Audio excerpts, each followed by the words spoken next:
Bismillahirrahmanirrahim. Assalamualaikum warahmatullahi wabarakatuh. Kembali lagi bersama saya Anwar Khalidin Nasution di channel Anak Elektro 09. Pada kesempatan kali ini saya akan coba berbagi bagaimana cara pemrograman PLC, khususnya PLC Omron. Pada kesempatan kali ini kita menggunakan software TX Programmer. Nah, kenapa kita harus belajar PLC? Jadi perkembangan sistem kontrol di industri itu sangatlah pesat. Jadi memberikan sedikit ilustrasi, jika zaman dulu manusia itu sebagai kontrolernya, dan itu membutuhkan banyak sekali pekerja. Kemudian pekerja juga berada di plant selama 24 jam. Jadi dia bekerja menggunakan manusia yang sangat banyak jumlahnya, kemudian bekerja selama 24 jam non-stop. Kemudian berkembang sistem kontrol industri yang digantikan dengan sinyal pneumatik ya, 3-15 PSI. Nah, perkembangan ini kemudian menjadikan pekerja berkurang, atau kita bisa mengurangi pekerja, tetapi ada kekurangannya, yaitu membutuhkan perangkat yang besar dan ruangan yang luas untuk monitoring. Ya. Kemudian terdapat waktu tunda atau uptime. Kemudian sistem kontrol industri terus berkembang sampai akhirnya ditemukan sebuah controller yang disebut dengan PLC atau Programmable Logic Controller. Nah, akhirnya sistem kendalinya menggunakan sinyal arus 4-20 mA. Kemudian perangkat yang digunakan itu menjadi lebih sedikit dan ruangan tidak terlalu besar. Kemudian kelebihannya lagi adalah informasi berupa data digital. Nah, kenapa kita harus belajar PLC? Karena rata-rata semua industri saat ini sudah menggunakan PLC sebagai controller kendalinya ya, di dalam sebuah manufaktur maupun industri proses. Nah, pada kesempatan kali ini kita akan coba untuk belajar bersama bagaimana memprogram PLC dari awal. Jadi insya Allah video ini akan berseri ya, dari nol, dari pemrograman dari awal hingga nanti sampai ke komunikasi dengan human machine interface atau membangun SCADA system. Untuk itu terus ditonton dan terus diikuti. Jangan lupa untuk di subscribe, kemudian di komen dan di share banyak-banyaknya. Mudah-mudahan menjadi ilmu yang bermanfaat. Baik, pada kesempatan kali ini kita akan mencoba memprogram PLC menggunakan TX Programmer, yaitu kita menggunakan PLC Omron. Nah, untuk teman-teman yang belum tahu bagaimana bentuk PLC Omron, ini seperti ini bentuknya. Nah, di beberapa industri, baik dia manufaktur maupun industri proses seperti migas, biasanya menggunakan PLC sebagai controllernya. Oke, kita langsung ke TX Programmer. Pada kesempatan kali ini saya akan menjelaskan TX Programmer sebagai software untuk memprogram PLC. PLC yang kita pakai kali ini adalah PLC Omron, dan kita akan membahas mengenai logika AND, kemudian logika OR, dan bagaimana si PLC ini bekerja secara logikanya. Baik, langsung saja kita membuka programnya, TX Programmer. Saya menggunakan TX Programmer 9.6. Nah, ini akan tampilan di pertama yang terbuka adalah seperti ini, TX Programmer. Kemudian kita pilih file, new. Nah, di sini ada device name, kita bisa ganti sesuai kebutuhan. Misalkan latihan PLC 41. Ya. Nah, kemudian di sini ada device tipenya. Kita pilih CP1L. CP1L itu yang seperti ini ya teman-teman. Nah, ini PLC CP1L. Jadi di Omron itu banyak tipenya, ada CP1L, ada CP1H, ada CP1E. Nah, pada kesempatan kali ini saya akan menggunakan tipe CP1L. Nah, kemudian ini network type-nya, kita pilih USB, kemudian kita klik OK.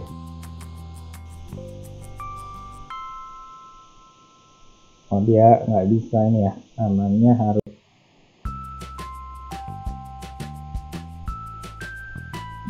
nggak boleh pakai spasi. Oke.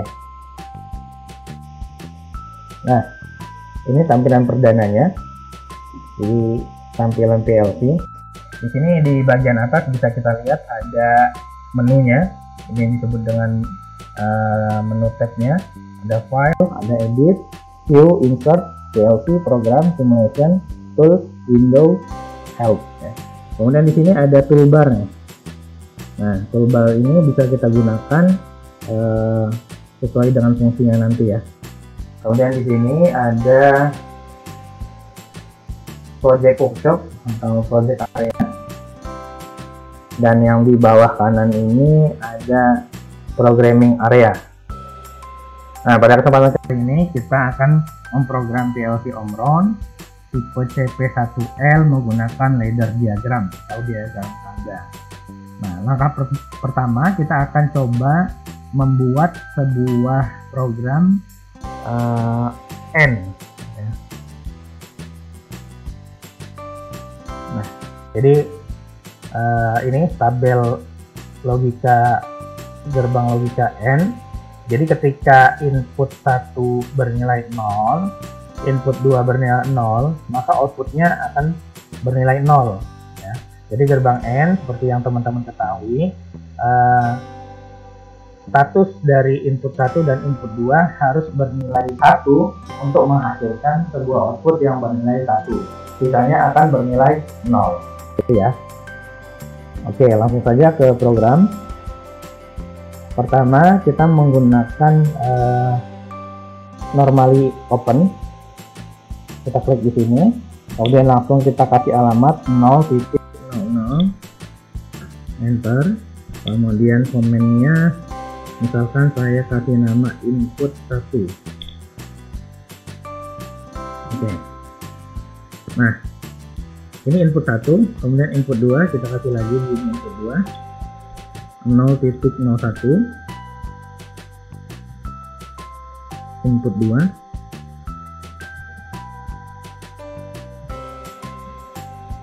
kemudian outputnya, coilnya. Nah, ini ada dua cara ya, bisa kita taruh di sini langsung, bisa kita klik di sini langsung nanti rangkaiannya tersambung. Ya, misalkan di sini dengan alamat 100.00, enter, namanya adalah misalkan lampu 1 ya. Oke. Nah sudah jadi ini gerbang logika atau ladder diagram untuk menunjukkan fungsi N pada program PLC. Nah, kembali ke tabel. Jadi si output akan bernilai 1 ketika input 1 dan output dan input 2 bernilai 1, sisanya akan bernilai 0. Kita buktikan di PLC. Nah, caranya kita mensimulasi adalah kita tekan tombol ini, Work Online Simulator atau Ctrl Shift W. Kita klik.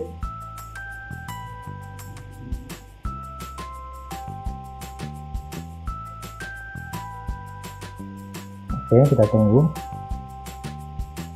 Nah, ini sudah bisa kita simulasikan. Nah, di sini teman-teman bisa lihat di garis ini, di line ini ada warna hijau ya. Artinya ada arus yang mengalir. Tapi karena ini masih normally open, artinya dia belum bisa dialirkan sampai ke output. Masih tertahan di sini ya, input 1 dan input 2. Nah, tadi logika gerbang N adalah ketika input 1 dan input 2 bernilai 1 atau aktif, maka lampu 1 akan hidup. Kita coba. Caranya adalah kita klik kanan, kemudian set on. Nah ini teman-teman bisa lihat di sini di garis hijaunya baru sampai sini ya, artinya arusnya masih dilewatkan dari input 1 saja, tapi input 2 karena masih non-aktif, dia belum bisa menyalurkan arus sampai ke output. Nah ketika input 1 bernilai on, bernilai aktif, lampu tetap mati karena input 2 belum bernilai 1. Jika input 2 kita set kemudian on, nah lampu 1 akan menyala, sama seperti logika AND. Ketika input 1 dan input 2 berlogika 1, maka output akan berlogika 1 juga atau hidup. Nah bagaimana kalau salah satunya saya matikan? Kita set off, nah, lampu akan mati. Yaitu logika AND. Kita coba menggunakan logika OR. Kita tutup simulatornya, kemudian ini saya delete, saya taruh di bawah karena dia menggunakan logika OR dengan alamat yang sama 0.01 itu 2 ya. Jadi kita kasih ya. Nah kita lihat logika OR. Nah ini logika OR ya. Jadi jika salah satu input itu bernilai 1 atau kedua-duanya bernilai 1, maka output akan bernilai 1 ya. Jadi salah satunya hidup saja itu sudah bisa menghidupkan si output. Oke, kita coba ya di program kita. Sudah selesai ini programnya, kita simulasi, kita klik ya. Nah tadi logikanya salah satu saja si input ini hidup, output akan hidup. Oke, saya coba mau menghidupkan yang input 1. Kita set on. Nah lampu akan menyala ya. Oke, kita kembalikan dulu. Kemudian saya mau coba hidupkan input 2. Nah, lampu akan menyala. Gimana kalau dua-duanya? Ya, tetap menyala. Ya, sesuai dengan di sini logika gerbang OR. Ya, mematikannya ya harus dua-duanya yang mati. Ketika dua-duanya mati, si output juga akan mati. Oke. Nah, sampai sini mungkin teman-teman sudah terbayang ya bagaimana si ladder diagram pada PLC itu bekerja. Pada kesempatan kali ini saya hanya menjelaskan tentang logika AND dan logika OR. Di video selanjutnya kita akan coba membahas lebih lanjut lagi seperti set holding, kemudian counter, kemudian timer, bagaimana bekerja di seri-seri berikutnya. Tetap ditunggu video-video berikutnya. Wassalamualaikum warahmatullahi wabarakatuh.